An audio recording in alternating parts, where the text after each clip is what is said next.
12 p.m. on our studio clock. Ladies and gentlemen, you're welcome to this edition of the news. We thank you for staying with us. Christine Babanda, bonjour. Good day, ici Lucie Liengou. Madame, Monsieur, bonjour. Très heureuse de vous retrouver pour votre 12 heures bilingue dans l'actualité nationale de ce vendredi midi et froid au quartier de Avril, dans l'arrondissement de Douala 4e, où le corps sans vie d'un élève a été retrouvé dans un appartement meublé, accablé, stupéfait et dans un profond désarroi. Les parents de la victime, qui ne disent rien comprendre sur les circonstances de ce décès, réclament à corps et à cri justice. Le récit est signé Steve Eboulé, Ulrich Ngonomala et Mathilda Kemazu Osomba. Dans un calme apparent, difficile de se remettre après le décès mystérieux de leur enfant. Stéphane, âgé de 20 ans, est décédé dans une chambre meublée à Bonabéry, lieu-dit derrière château Petit Bonasama, alors qu'il enregistrait des vidéos TikTok avec ses deux compagnons. Il dit qu'on était en train de faire le titre à l'école et le titre au-dessus. Et il me dit que non, on était en train de faire le titre dans un meublé. Comme on attendait, certains invités ne sont pas venus.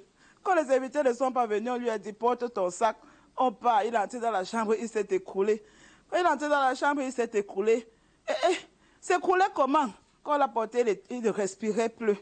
Les faits se sont déroulés le vendredi saint. Sa maman le croyait pourtant à l'école. Stéphane était en classe de terminale. Il m'a dit qu'il avait cours. J'ai dit que comment tu peux avoir cours un jour férié? Il m'a dit que non maman, je te dis que j'ai cours. J'ai dit que j'ai cours. Tu sais, tu oublies que je suis dans une classe d'examen. Il dit ok. Vers 16h30, 17h, on m'appelle seulement maman cours. Quand je suis arrivé à Petit Bonasama, il y avait tout un monde devant le portail. J'entre, je trouve l'enfant étalé. J'ai pensé peut-être à une bagarre, peut-être même à un peu comme peut-être on l'avait poignardé. L'enfant était couché, il était tout propre. La fille âgée de 17 ans, le garçon de 20 ans, soupçonné d'être un scammer, et le concierge de l'immeuble sont en garde à vue à la brigade de recherche numéro 3. Le corps de Stéphane est à la morgue de Bonasama.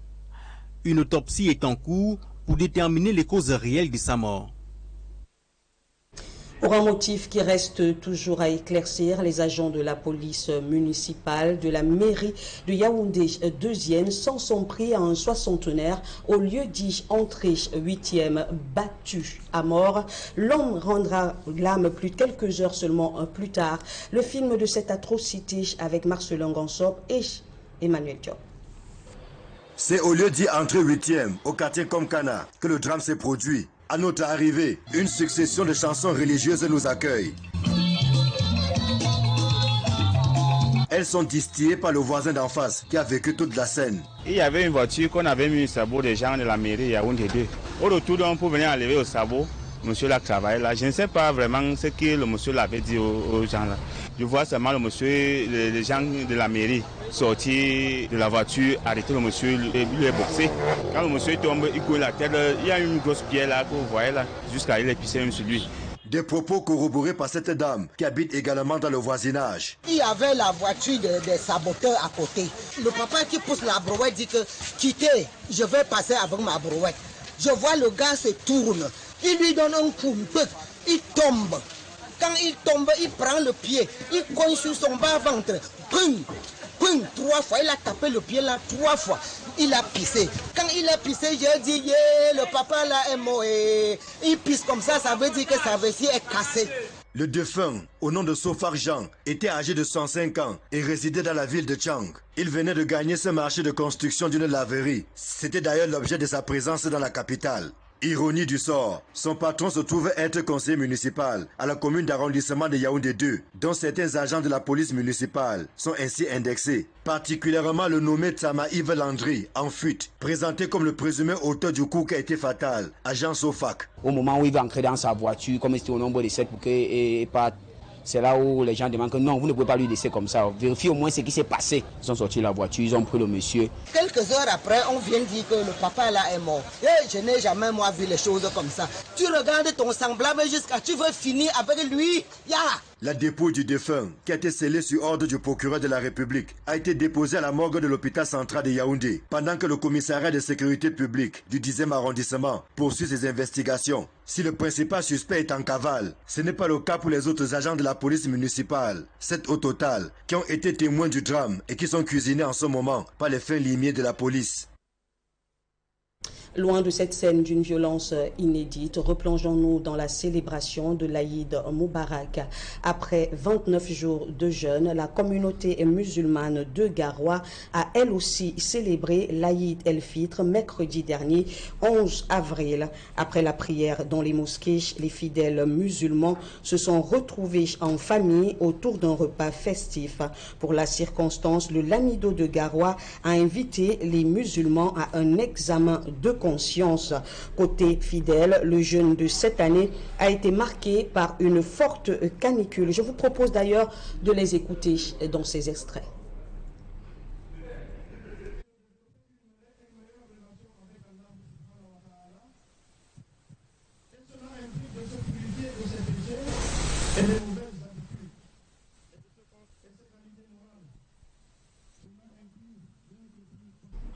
En sport, alors que le président de la Fédération camerounaise de football, Samuel Eto'o accompagnait hier jeudi 11 avril son géniteur vers l'éternité, le sélectionneur des Lions indomptables du Cameroun, Marc Brice, était au même moment dans la ville de Douala pour jauger de la qualité des infrastructures sportives nationales de la capitale économique. Écho de cette visite avec Fabrice Elou.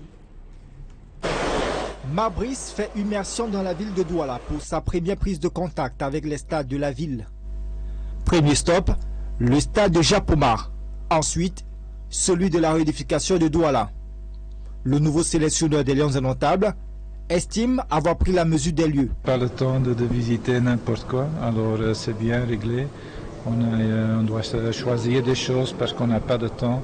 Comme tu sais, je suis juste entraîneur. Et à peu près 5-6 semaines plus tard, il y a 1 et 2 matchs très importants. Et on voudrait jouer sur un terrain, dans un stade qui est vraiment attractif pour jouer, pour le joueur. Ce sont au total 5 stades parcourus par le nouvel entraîneur des Lions indomptables du Cameroun au bilan de ses visites à Douala et à Yaoundé. Des infrastructures toutes susceptibles d'accueillir en juin prochain les matchs Cameroun-Cap-Vert et Cameroun-Angola dans le cadre des qualifications de la Coupe du Monde États-Unis-Canada-Mexique 2026. Alors j'ai pas de temps pour de donner des visites pour boire un café. Je suis ici pour prendre le choix où on va jouer. Et c'est simple, on a vu 5 stades. Je pense tout est noté par mon assistant, il va évaluer ça. On va parler avec notre bord et c'est pas moi non plus je donne mon choix, mais c'est pas moi, c'est l'État qui décide où on va jouer, bien sûr, et c'est normal. Avant les stades, c'est par une visite de courtoisie chez le gouverneur de la région du littoral qu'aura débuté cette tournée. Au terme de cette prise de contact avec les infrastructures sportives de la ville, le nouveau patron du banc de tous des Lions indomptables a ainsi posé les fondations pour les prochaines sorties des Lions indomptables. Et cette réclame, il s'agit d'un clin d'œil à notre partenaire, l'Institut supérieur de commerce et de management, Pigier Cameroun, qui récompense l'excellence des entreprises. C'était au cours de la célébration de son 12e anniversaire dans la ville de Douala. Les différents lauréats dans ce reportage. De remise de diplômes avant l'heure. 4 capitaines d'industrie camerounaise, pour leur engagement à rehausser le modèle entrepreneurial camerounais, ont reçu de la part de l'école Pigier leur diplôme d'honneur. Monsieur le directeur général, comme je l'ai dit tout à l'heure, je remets ce diplôme au regard de notre bonne gestion du port de Douala, qui contribue à la réception à la fois des produits pour la consommation finale et des produits pour la consommation intermédiaire de nos entreprises, sans oublier votre contribution à l'équilibre budgétaire dans le cadre des recettes douanières. Des récompenses saluées par les différents récipiendaires qui ne tarissent pas d'éloges à l'endroit de l'école Pigier, l'institut universitaire leader de la formation au Cameroun. Je suis content et je remercie Pigier pour cette marque de reconnaissance. Donc, je suis vraiment content. Rester savoir que les gens sont en train de vous suivre dans le bon côté, c'est formidable. Je remercie Pigier, je remercie, vous avez vu le parterre des grandes personnalités qui étaient là. À un jour de la grande cérémonie de remise des diplômes aux étudiants de cette prestigieuse école au stade Japoma de Douala, ces capitaines d'industrie invitent leurs cadets à croire à leur potentiel. Ces enfants, je leur dis d'éviter de s'expatrier encore. Il y a beaucoup à faire dans notre pays, qui reste dans notre pays, il y a le bonheur dans notre pays. Donc je travaille de fois dur pour leur montrer l'exemple que dans notre pays, on peut gagner quelque chose. J'encourage mes jeunes frères à beaucoup travailler. Un message bien accueilli par les étudiants de Pigier Cameroun. En voyant tous ces hauts cadres de l'administration, tous ces hauts cadres de l'industrie camerounaise, je me dois de doubler encore plus d'efforts. Et à travers toute la formation que j'aurai à Pigier, je crois réellement que je serai apte à pouvoir être comme eux un jour. Pour cette année, le développement personnel et l'autonomisation de l'insertion professionnelle et sociale de la jeunesse est le cheval de bataille du top management de Pigier et ses partenaires académiques. Je trouve très bien que le monde académique se rapproche du monde socio-professionnel parce qu'on a besoin de la rencontre des deux mondes pour pouvoir progresser sur le plan du savoir mais aussi sur le plan de l'actionnabilité des connaissances pour les transformer en compétences. Et je crois que la jeunesse d'aujourd'hui et de demain a besoin d'aller vers une gestion des compétences, vers un développement personnel, vers une montée en compétences pour faire face aux défis de demain. Demain vendredi marque la fin d'un long mois de célébration des 12 ans d'excellence académique à Pigier, couronné par la remise des diplômes à plus de 900 étudiants de cette école. Fin de la première partie de votre journal. L'actualité en langue anglaise se poursuit avec vous et c'est Lucille. Exactly, Christine Babanda. Ladies and gentlemen, thanks for staying with us. We begin with this shocking incident from Bonaberry in the Douala 4 subdivision as the lifeless body of a 20-year-old upset student was discovered in a guest house on Good Friday. Two of his friends are currently being interrogated at the Ndogbo Gendarmerie Brigade. Details and more with Immaculate Fogwe. Journey of no return is the fate of 20-year-old Chouameni State Douala 4 subdivision. His aggrieved mother is yet to come to terms with the news of her son's demise. On Good Friday, my son told me he was going to school. So I asked him, isn't it a public holiday? And he said it's because he is in an examination class. So I said, you can go. At about 5 p.m., someone called me to inform me that my son is dead. Devastated and confused, she decides to rush to the site where her son's corpse was lying. Questioning what happened, she is told, when I saw my son's lifeless body, I began crying while struggling to see if he could wake up. He had no injuries on him. So I asked what happened, and a girl told me they were together in an apartment around Petit Bonasama carrying out TikTok videos while waiting for their guest. When their guest didn't arrive on time, they decided to leave the apartment. So when he went to collect our bags from the room, he collapsed and died on the spot. An autopsy is expected to be carried out to establish the exact cause of Stefan's death. Meantime, the two friends who were with Stefan at the time the tragic incident occurred have been arrested. The owner of the said apartment is equally being questioned at the Gendarmerie Research Brigade. As of now, the corpse of Stefan has been laid at the Bonasama Hospital's mortuary. Stefan leaves behind a resentful family, friends and neighbors. And still on the rise in crime waves in Cameroon, let's now listen to a legal mind barrister Ewule Lyonga. He explains whether or not the death penalty should be restored in Cameroon so as to discourage criminals from killing people on a daily basis. Let's take a listen to him. Thank you very much. I am very passionate about the death penalty. I am doing a PhD at the University of Boya, and my topic is debating the legality of the death penalty. So this question is just touching on the right person. The death penalty has been addressed under section 22 and 23 of the Penal Code, and also look at section 276, that is capital murder, and also the terrorism law in Cameroon, the 2014 terrorism law. Most of the punishment is a death penalty, but we need to make the televiewers and Cameroonians to understand that since 1998, no person has been commuted to the death penalty.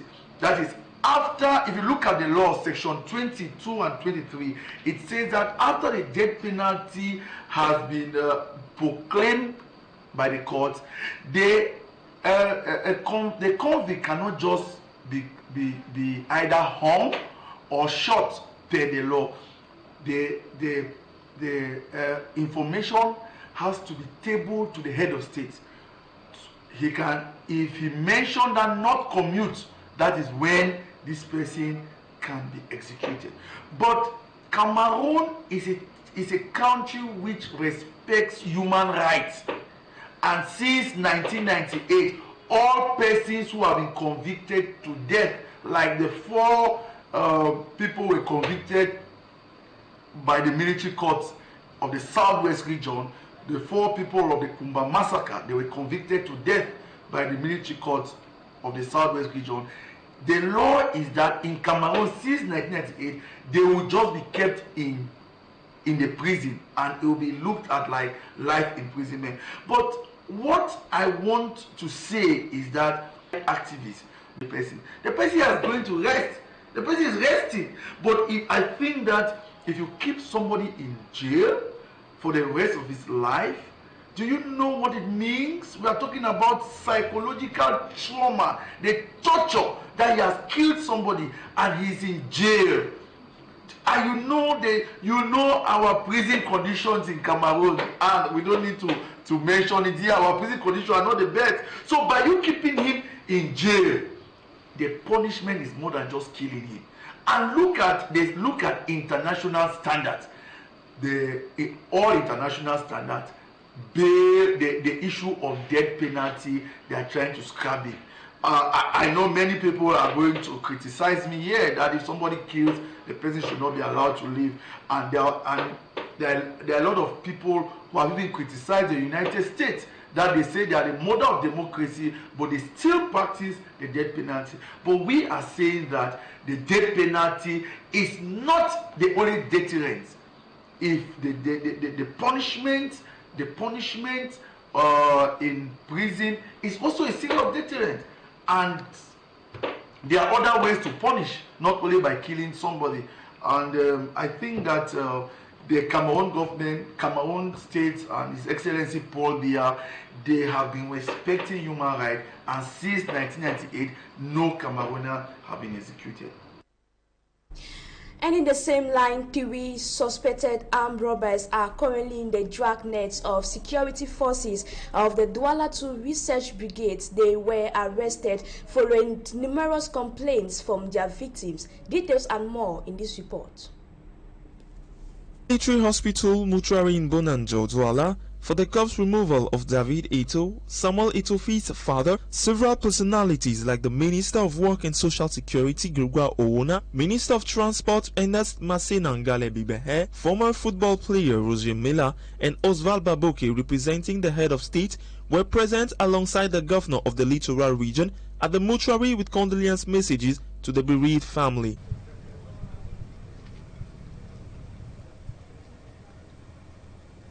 For some personalities, it is a hard situation that the family has to cross, and the presence and support of private friends and other members will be crucial for them. Papa est parti certes, mais nous les enfants, ceux qu'elle a accouchés et ceux qu'elle a adoptés, nous serons toujours auprès d'elle.